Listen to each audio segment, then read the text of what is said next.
Salut tous, mon nom est Kivens Amédée, je suis pasteur de l'église Gospel Vie à Montréal, c'est au Canada. Et ce soir, j'aimerais vous parler sur le thème « À la rencontre de Jésus ». Et j'ai un texte que j'aimerais vous lire qui se trouve dans Marc au chapitre 2. Et je vais lire les versets 1 à 12. Ça va comme suit. Quelques jours après, Jésus revint à Capernaum. On apprit qu'il était à la maison et il s'assembla un si grand nombre de personnes que l'espace devant la porte ne pouvait plus les contenir. Il leur annonçait la parole. Les gens vinrent à lui, amenant un paralytique porté par 4 hommes. Comme ils ne pouvaient l'aborder à cause de la foule, ils découvrirent le toit de la maison où il était, et ils descendirent par cette ouverture le lit sur lequel le paralytique était couché. Jésus, voyant leur foi, dit au paralytique, « Mon enfant, tes péchés sont pardonnés. » Il y avait là des scribes qui étaient assis et qui se disaient au-dedans d'eux, « Comment cet homme parle-t-il ainsi? Il blasphème. Qui peut pardonner les péchés si ce n'est Dieu seul? » Jésus, ayant aussitôt connu par son esprit ce qu'il pensait au-dedans d'eux, leur dit, « Pourquoi avez-vous de telles pensées dans vos cœurs? Lequel est plus aisé, de dire au paralytique, « Tes péchés sont pardonnés » ou de dire, « Lève-toi, prends ton lit et marche » Or, afin que vous sachiez que le Fils de l'homme a sur la terre le pouvoir de pardonner les péchés, je te l'ordonne, dit-il au paralytique, « Lève-toi, prends ton lit et va dans ta maison. » Et à l'instant, il se leva, prit son lit et sortit en présence de tout le monde, de sorte qu'ils étaient tous dans l'étonnement et glorifiaient Dieu, disant, « Nous n'avons jamais rien vu de pareil. » Cette histoire que je viens de lire est fascinante pour plusieurs raisons. Ici, nous voyons un homme qui vient faire la rencontre de Jésus et à l'issue de cette rencontre, sa vie change. La Bible ne nous donne pas de compte-rendu sur la suite des choses, sur la suite de ces événements. Qu'est-ce qui est arrivé avec cet homme après qu'il ait été guéri par Jésus? Comment sa vie a-t-elle changé? De quelle façon est-ce qu'il a publié, témoigné ce que Dieu avait fait pour lui? On n'en sait rien, mais ce qu'on sait ici, c'est qu'il s'est passé ce jour-là dans la vie de cet homme quelque chose d'incroyable. Et j'aimerais inviter toute personne qui nous écoute aujourd'hui à prendre courage si vous avez besoin d'une touche de Dieu dans votre vie, parce que vous êtes malade ou parce que vous avez à l'intérieur besoin que Dieu vous restaure. Dieu est capable de le faire parce que vous pouvez le rencontrer. Oui, vous pouvez rencontrer Jésus et expérimenter quelque chose d'incroyable. Les personnes qui étaient venues ce jour-là étaient venues pour 2 raisons. Ils étaient venus pour entendre ce que Jésus avait à dire, ils écoutaient sa parole, et ils étaient également venus pour vivre un miracle avec lui. Et nous avons vu qu'un homme en particulier a pu recevoir ce qu'il était venu chercher. Mais cet homme avait un défi particulier. Il était paralytique. Et parce qu'il était paralytique, il lui était impossible de venir seul à la rencontre de Jésus. C'est pourquoi il était accompagné. Non seulement il était accompagné de ses 4 amis, ceux qui le portaient, mais la Bible nous dit également que cet homme-là était accompagné d'un groupe de personnes dont on ignore le nombre, mais un groupe de personnes qui étaient venues peut-être pour frayer un chemin afin que cet homme-là, accompagné de ses 4 amis, puisse venir à la rencontre de Jésus. Au premier verset, on peut lire « Quelques jours après, Jésus revint à Capernaum et on apprit qu'il était à la maison. » Plusieurs personnes ont eu l'immense privilège, l'honneur de rencontrer Jésus. Certains l'ont rencontré dans la rue, d'autres l'ont rencontré dans un temple, d'autres l'ont peut-être rencontré alors que Jésus était en voyage, à prêcher ça et là. Mais très peu de personnes, je pense, peuvent se vanter d'avoir pu rencontrer Jésus chez lui, à la maison. Et c'est ce qu'on nous dit ici. Jésus attirait des foules, il attirait des personnes partout où il allait. Et là, il y avait un moment spécial où Jésus est chez lui et les gens viennent le voir. Et il s'amasse tant de personnes que même dans la maison de Jésus et à l'entrée de sa maison, il était impossible pour d'autres personnes de passer. Alors cet homme-là, ce paralytique, qui est venu comme tout le monde entendre sa parole, qui est venu comme tout le monde pour vivre un miracle, pour être guéri, pour être entendu par Jésus, cet homme-là va vivre quelque chose. Mais juste avant, il y a la parole de Jésus qui est déclarée. Et Jésus parle et on ne nous dit pas ce que Jésus prêchait ce jour-là. On ne nous dit pas qu'est-ce qu'il a dit exactement et quel effet sa parole a eu sur les personnes qui l'ont entendu. Je pense au psaume 19, le verset 8, dans lequel on peut lire « Les ordonnances de l'Éternel sont droites, elles réjouissent le cœur. Les commandements de l'Éternel sont purs, ils éclairent les yeux. » La version français courant de ce même passage le rend ainsi, « La loi du Seigneur est parfaite, elle rend la force de vivre. » Et voici ce que dit la version parole de vie de ce même verset. « La loi du Seigneur est parfaite, elle redonne la vie. » On ignore ce que Jésus a dit ce jour-là, mais on sait une chose, c'est que la parole que Jésus a prononcée, qu'il a déclarée, qu'il a prêchée ce jour-là, a certainement redonné vie à des gens chez qui la mort avait commencé à faire des ravages. Lorsqu'on entend la parole de Jésus, lorsqu'on entend Jésus parler, à l'intérieur, la vie reprend. À l'intérieur, nous sommes restaurés. À l'intérieur, nous sommes guéris. Et je veux croire qu'en écoutant Jésus, plusieurs, sans même l'avoir touché et sans même qu'il ait eu besoin de les toucher lui-même, en entendant sa parole seulement, plusieurs ont reçu un miracle. À la rencontre de Jésus, tout peut arriver car rien n'est impossible à Dieu. Et le cœur de Dieu, c'est de faire du bien à l'humanité, faire du bien aux hommes, faire du bien aux femmes, quel que soit leur âge, quel que soit leur arrière-plan, quel que soit leur bagage, quelles que soient leurs difficultés. Dieu veut faire du bien parce qu'il a tant aimé le monde qu'il était prêt à donner son Fils unique afin que quiconque croit en lui ne périsse point, mais ait la vie éternelle. Non seulement il y a la vie éternelle en lui, mais il y a toutes sortes de bénédictions que nous pouvons également recevoir, notamment la guérison, la restauration, la délivrance, la paix, la joie. La parole de Dieu peut faire tout ça dans la vie d'une personne. Et ici, on peut voir que ce face-à-face entre le paralytique et Jésus a non seulement changé quelque chose pour sa vie, mais nous croyons que cette histoire ou cette rencontre entre ces deux personnes, Jésus et cet homme, aura changé la vie de milliers d'autres personnes qui auront entendu parler de ce qu'il a fait aujourd'hui, ce jour-là plutôt. Maintenant, Jésus est à la maison. Et cet homme-là, paralytique, a besoin de le rencontrer. Et il ne pouvait pas y aller seul. De la même façon, aujourd'hui, il y a des milliers, des millions de personnes qui ont besoin de rencontrer Jésus. Certaines d'entre elles auront la possibilité de vivre un face-à-face avec Dieu et d'autres personnes auront besoin d'être accompagnées. Il était accompagné non seulement de ses 4 amis qui portaient son lit, mais il y avait également une communauté de personnes qui frayaient un chemin pour ouvrir un passage vers Jésus.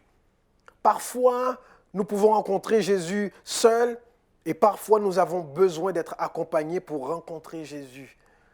Et s'il y a un souhait qui est dans mon cœur aujourd'hui, c'est que si seul vous avez du mal, quelque chose vous empêche de vous approcher de Jésus seul, sachez qu'autour de vous, certainement, Dieu a placé des personnes dans votre famille, dans votre entourage, dans votre église, des personnes avec lesquelles vous pourrez vous approcher de Dieu parce qu'ils vont vous frayer un chemin. Ils vont vous rendre le passage plus facile.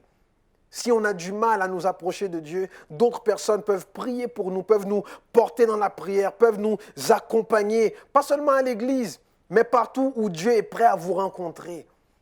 Si vous êtes bien entouré, vous êtes béni. Si vous avez autour de vous des gens qui sont prêts à vous porter dans vos moments les plus difficiles, alors que vous avez du mal à marcher vous-même, vous êtes béni. Et Dieu est capable de vous rencontrer.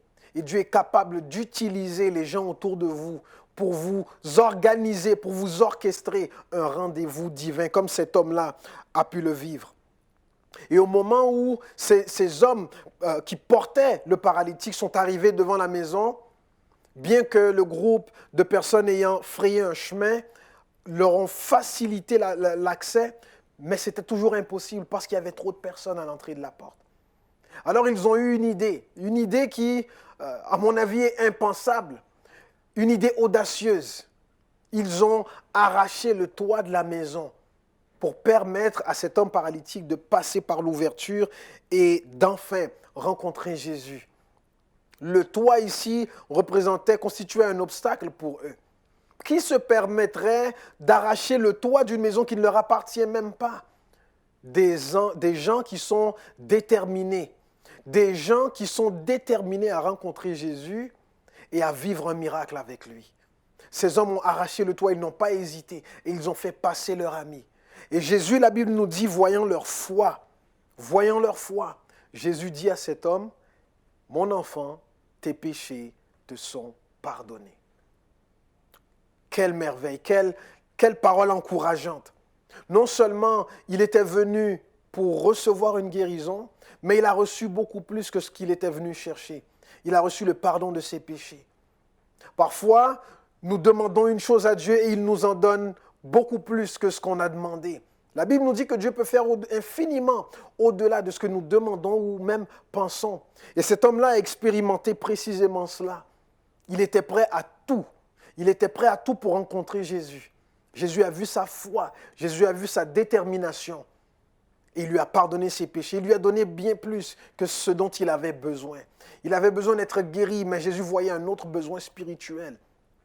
Parfois, vous demandez à Dieu d'intervenir dans votre vie. Vous demandez à Dieu de vous faire un cadeau. Vous demandez à Dieu de vous faire une faveur. Et Dieu voit un besoin peut-être dont vous n'étiez même pas conscient. Parfois, on demande à Dieu des biens matériels. On demande des choses physiques. Et Dieu voit un besoin qui est encore beaucoup plus pressant. Le besoin de cet homme était plus pressant encore que la guérison. Le besoin d'une âme pardonnée par Dieu. Le besoin d'une âme qui avait besoin d'être reconnectée avec son Créateur. J'ignore quels sont vos besoins aujourd'hui. J'ignore qu'est-ce que vous avez demandé à Dieu aujourd'hui. J'ignore ce que vous attendez de lui. Mais sachez que quelle que soit votre demande, Dieu voit beaucoup plus loin que ce que vous lui demandez.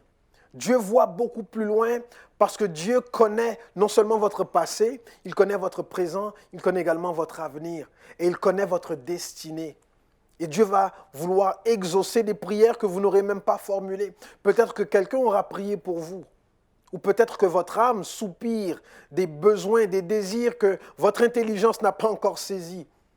Et quand vous vous approchez de Dieu avec un cœur déterminé à le rencontrer, déterminé à connecter avec lui, Dieu qui connaît vos besoins est capable d'intervenir et de prononcer une parole qui va tout changer.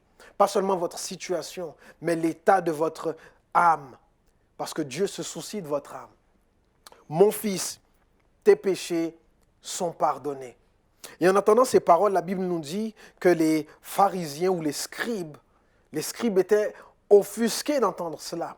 Parce qu'ils se disaient que personne ne peut pardonner les péchés, Dieu seul. Mais qui est ce Jésus qui pardonne les péchés? Qui est ce Jésus qui guérit les malades? Qui est ce Jésus qui fait des choses extraordinaires que personne d'autre n'a pu faire? Des choses extraordinaires que personne peut-être n'a osé demander ou prononcer. Qui est ce Jésus? La Bible nous enseigne que Jésus, c'est le Fils unique de Dieu. Hors de lui, il n'y en a pas d'autre. Jésus est le Fils de Dieu qui est venu sur terre pour payer un prix extraordinaire pour le salut de nos âmes. La Bible nous dit que la parole est venue et elle s'est faite chair et elle a été révélée aux hommes. Et à cause de cette parole, maintenant nous sommes éclairés. Nous pouvons rencontrer Dieu, nous pouvons le connaître, nous pouvons entendre sa voix, nous pouvons recevoir de lui. Non seulement ce dont nous avons besoin au quotidien, mais nous pouvons recevoir de lui ce dont nous avons besoin pour l'éternité, ce dont nous avons besoin pour nos âmes. Permettez que je vous encourage aujourd'hui, que je prenne un moment de faire une petite parenthèse pour vous dire que si vous ne connaissez pas Jésus aujourd'hui, si vous n'avez pas de relation avec Dieu, si vous ignorez quel est son amour pour vous, qu'est-ce qu'il a fait pour vous, écoutez bien ce que je vous dis. Dieu a envoyé son Fils, Jésus-Christ, sur terre afin de sauver nos âmes, afin de vous pardonner vos péchés, de vous donner une vie nouvelle, une vie que seul vous serez incapable de vivre. Vous avez besoin non seulement de l'amour de Dieu, mais vous avez besoin de la force qu'il donne par son esprit. Vous avez besoin que vos péchés soient pardonnés pour que cette vie-là que Dieu a préparée pour vous, vous puissiez la vivre. Qui que vous soyez, quelles que soient vos actions, quel que soit votre passé, quel que soit votre bagage, votre arrière-plan ou votre statut social, qui que vous soyez, vous avez besoin de rencontrer Jésus aujourd'hui. Et je veux vous inviter à le recevoir dans vos cœurs. Je veux vous inviter à faire une simple prière de tout votre cœur pour dire, Père, j'ai besoin de toi, viens dans ma vie, purifie-moi de toutes mes fautes, efface-les, oublie-les et permets que j'entre dans la famille de Dieu. Change ma vie et fais-moi connaître tes voies. Quand vous vous approchez de Dieu, quand vous venez à sa rencontre, Dieu a déjà les bras grands ouverts, prêt à vous recevoir. Et non seulement il est prêt à vous recevoir et à pardonner tous vos péchés, mais il est prêt à intervenir dans votre situation. Parce que Dieu ne se soucie pas que de l'éternité de votre âme. Dieu se soucie de votre quotidien. Si vous êtes malade, Dieu s'en soucie. Si vous êtes endetté, Dieu s'en soucie. Si vous êtes handicapé dans un domaine ou dans un autre de votre vie, Dieu s'en soucie. Et non seulement il s'en soucie, mais il est capable et il est prêt à intervenir. Il est prêt à vous toucher et à changer les choses pour vous. Tout comme il a fait pour cet homme paralytique. Parfois, il faut défaire une structure qui nous empêche de l'atteindre. Tout comme ces hommes ont défait un toit. Un toit, pourtant, c'est important. Mais ils étaient prêts à l'arracher parce que quelque chose était encore plus important, rencontrer Jésus. Y a-t-il dans votre vie quelque chose qu'il faut arracher pour que vous soyez en mesure de rencontrer Jésus? Y a-t-il une porte dans votre vie? Y a-t-il un toit dans votre vie? Y a-t-il un mur dans votre vie que vous devriez arracher, abattre, ôter, afin que le passage vers Jésus puisse être facilité? Y a-t-il dans votre cœur un toit à arracher pour que Jésus puisse vous toucher? J'irai plus loin. Parfois, même dans les églises, il peut y avoir des toits qu'il faut arracher pour nous permettre de rencontrer Jésus. Ces toits peuvent constituer des traditions, des règlements, des mentalités, des façons de faire, des façons de voir qui empêchent de rencontrer Jésus, ceux qui le veulent. Qu'est-ce que vous devez arracher dans votre vie pour que la rencontre entre Jésus et vous puisse se faire? Qu'est-ce qu'il faut arracher dans votre existence, dans votre réalité, dans votre environnement, dans votre cœur, pour que cette rencontre avec Jésus puisse avoir lieu? Et qui dans votre entourage, parmi vos amis, les membres de votre famille, les membres de votre communauté, sont prêts à vous aider à arracher les toits qui vous empêchent de rencontrer Jésus? Permettez que je vous pose cette question à nouveau. Y a-t-il dans votre entourage, dans votre famille, dans votre communauté, même dans votre église, des gens qui vous aiment, qui se soucient de vous et qui sont prêts à vous aider à arracher des toits qui vous empêchent de rencontrer Jésus et de recevoir non seulement le pardon de vos péchés, mais le miracle également dont vous avez besoin? Dieu est prêt à le faire. Et lorsque ces hommes ont arraché le toit, Jésus ne s'est pas offusqué. Jésus n'a pas été vexé. Jésus ne les a pas repris. Jésus a tout simplement donné à cet homme ce dont il avait besoin. Il y a des choses dans notre vie qui semblent importantes, mais qui sont un obstacle et qu'il faut être prêt à arracher. Et Dieu ne vous en tiendra pas rigueur parce que Dieu voit votre soif de lui. Il voit votre foi, il voit votre détermination à le rencontrer parce que vous reconnaissez en lui le Dieu pour qui rien n'est impossible et celui qui est capable de vous toucher, de vous guérir, de vous délivrer et aussi de vous pardonner, quelles que soient les fautes que vous avez commises. Est-ce que vous êtes prêts? Est-ce que vous êtes prêts à vous débarrasser des choses qui constituent dans votre vie un obstacle entre Dieu et vous? Maintenant, lorsque les scribes se sont offusqués de ce que Jésus avait fait, j'aime la réponse de Jésus. Pourquoi est-ce que vous pensez ces choses? Pourquoi y a-t-il de telles pensées dans vos cœurs? Peut-être que dans votre entourage, à votre église ou ailleurs, vous avez critiqué ou vous avez jugé des personnes qui avaient soif de Dieu et qui ont été jusqu'à faire des choses que vous n'auriez jamais osé faire pour rencontrer Jésus. Et vous les avez jugés, vous les avez critiqués, vous leur en avez voulu. Cette question s'adresse à vous. Cette question que Jésus a adressée aux scribes s'adresse aussi à vous. Pourquoi avez-vous de telles pensées dans vos cœurs? Qu'est-ce qui est plus facile? De lui dire tes péchés sont pardonnés ou lève-toi, prends ton lit et marche. Eh bien, la bonne nouvelle dans ce récit, c'est que Jésus a fait les deux. Non seulement il a pardonné, mais en plus, il a exaucé. Dans Matthieu chapitre 23, le verset 13, Jésus dit « À vous, malheur, scribes et pharisiens, hypocrites, parce que vous fermez aux hommes le royaume des cieux, vous n'y entrez pas vous-même et n'y laissez pas entrer ceux qui veulent entrer. » Si vous êtes parmi les personnes qui avaient critiqué ceux que Dieu voulait toucher et ceux qui voulaient une rencontre avec Dieu, quelles que soient vos raisons, changez vos pensées, changez votre cœur, changez votre façon de voir, changez votre façon de penser et venez du côté de Jésus qui lui a un cœur généreux, bon, prêt à toucher, prêt à pardonner, prêt à bénir. Prêt à bénir. Et Dieu vous bénira vous aussi.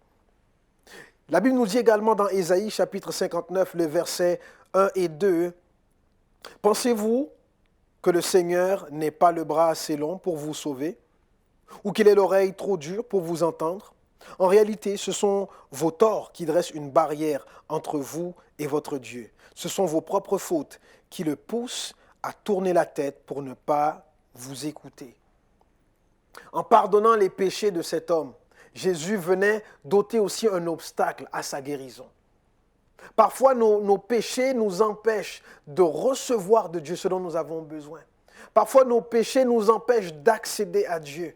Un peu comme ce toit-là se dressait entre ces hommes et Jésus, nos péchés se dressent souvent entre Dieu et nous empêchent de recevoir.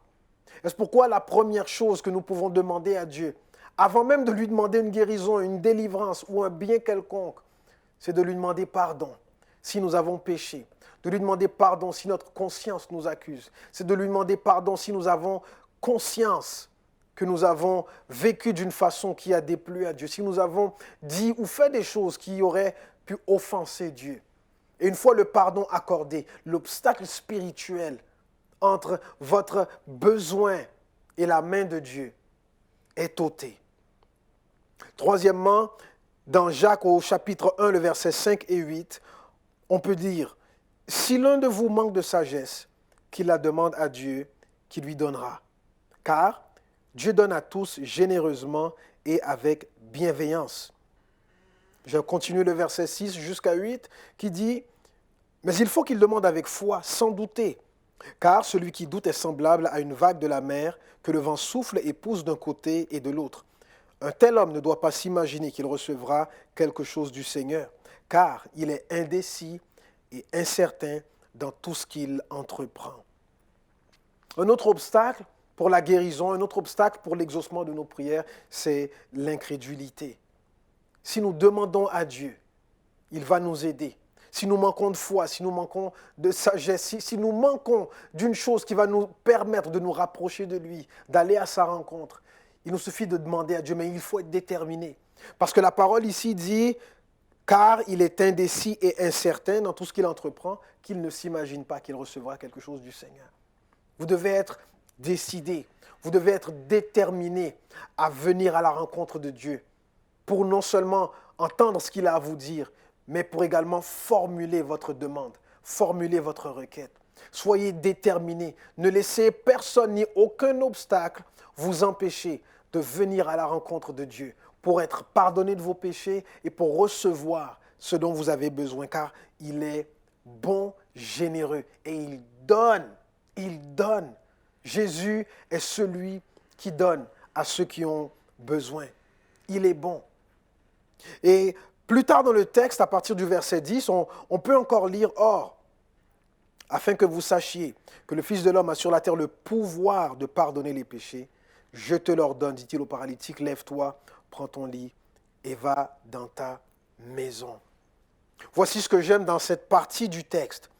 C'est que cet homme-là, en recevant cette parole de Jésus, effectivement, il s'est levé, il a été guéri, il a pris son lit et il est rentré à la maison. Mais il n'est pas rentré à la maison pour se coucher. Il n'est pas rentré à la maison pour recommencer à vivre comme un paralytique. Il est rentré à la maison pour vivre différemment. Il est rentré à la maison pour entrer cette fois dans sa destinée.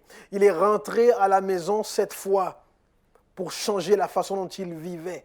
Avant, il ne pouvait pas marcher et donc il était dépendant des autres. Il ne pouvait pas marcher, donc il ne pouvait pas se déplacer où bon lui semblait. Il était paralysé, mais cette fois, il n'était plus paralysé. Il pouvait marcher, il pouvait courir, il pouvait sauter, il pouvait se déplacer, il pouvait enfin prendre sa vie en main. Et lorsque Dieu nous touche, il nous rend capables de prendre notre vie en main. Il nous rend capables de marcher là où nous ne pouvions pas marcher avant. Il nous rend capables de faire des choses qu'avant c'était impossible. Quand Dieu nous touche, il nous rend capables maintenant de vivre enfin. Si aujourd'hui vous êtes handicapé, que ce soit physiquement, spirituellement, émotionnellement, psychologiquement handicapé, quel que soit l'handicap que vous avez aujourd'hui, Dieu peut vous toucher, vous rendre capable de prendre votre vie en main et de vivre enfin. Mais pour que cela se produise, vous devez d'abord rencontrer Jésus. Et donc je vous invite aujourd'hui à prendre un moment pour connecter avec Dieu. Venez à la rencontre de Jésus pour entendre sa parole et pour recevoir de lui ce dont vous avez besoin. Et si vous avez besoin d'aide, s'il vous manque de force, entourez-vous de gens qui vous aiment, qui se soucient de vous et qui seront capables, tout comme les 4 amis et la communauté qui les ont entourés, tout comme eux, ont aidé le paralytique à rencontrer Jésus. Que Dieu vous bénisse et que Dieu vous touche. Amen.